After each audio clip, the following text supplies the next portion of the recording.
Welcome to Arrow News Channel. Like and subscribe to update news around the world. Despite identifying all four of the men who gang raped her, a mentally handicapped teen girl was informed that her attackers wouldn't be charged. Disturbingly, the judge said it was all because of one thing she failed to do.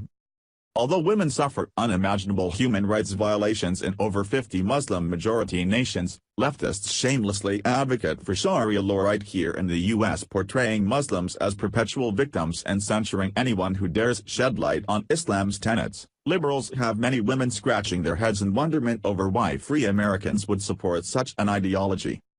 Because the Quran repeatedly instructs that women are inferior to men and, therefore, must be submissive or suffer physical abuse, it's nearly impossible for a woman to live under Sharia law without encountering some form of brutality.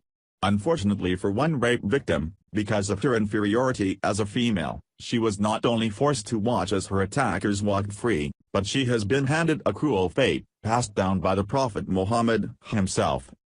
In mid-December 2017, a 16-year-old girl with mental disabilities was gang-raped by 4 Muslim men in the coastal town of Gurikad, Somalia, Reuters reports.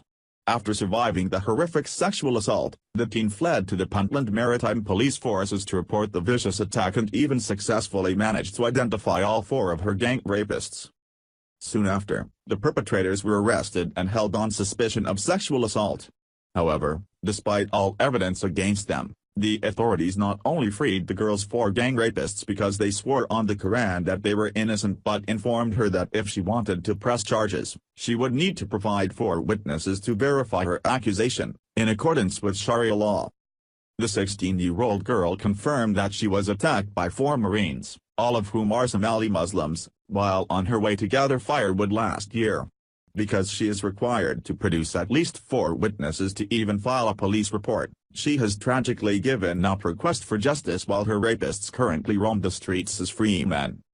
Although mainstream media outlets like the New York Times are chalking up the authorities' refusal to charge the men to unqualified investigators and a lack of basic forensics facilities, their judgment is solely based on the Quran and Hadith, which provide the groundwork for Sharia law.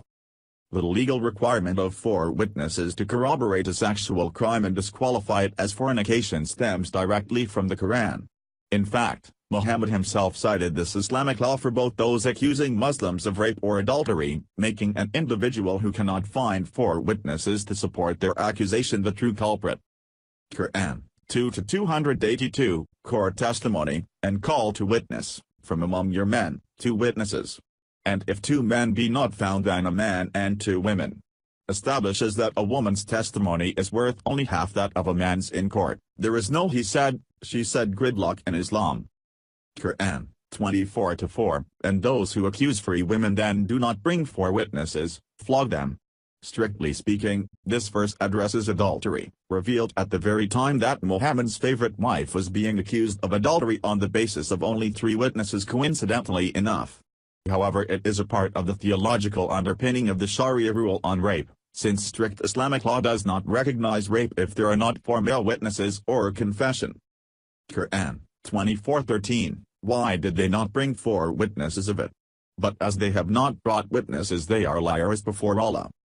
The reason for this requirement stems from Muhammad's self-interest, as his own favorite wife, Aisha, was accused of adultery. Not wanting his favorite child bride to be stoned to death, per his previous teachings, Muhammad summoned the requirement of accusers to bring forth witnesses or else they'd be punished as slanderers. As the Religion of Peace website explains, this requirement not only leads to rapists escaping deserved punishment but often results in rape victims being subjected to sentencing. Of course, even if a female is able to provide the required witnesses to accuse her abuser, she can still be held responsible for her own rape if she was found to be physically tempting the attacker. This mandate is also found in the Quran, which orders men to force women to cover themselves with the hijab. Quran 33 hours 59 minutes, O Prophet, tell thy wives and daughters, and the believing women, that they should cast their outer garments over their persons, when abroad, that is most convenient, that they should be known, as such, and not molested. And Allah is oft forgiving, most merciful. While American liberals are demanding we respect Islam and even encouraging women to wear the headscarf, Millions of women are currently suffering under Sharia law and have no choice but to wear the oppressive hijab. If the left truly stood for women, they would oppose every aspect of Sharia's misogynistic laws instead of portraying it as a peaceful and feminist ideology. Share the story and leave a comment by clicking one of the buttons below. Follow us on Facebook at Mad World News.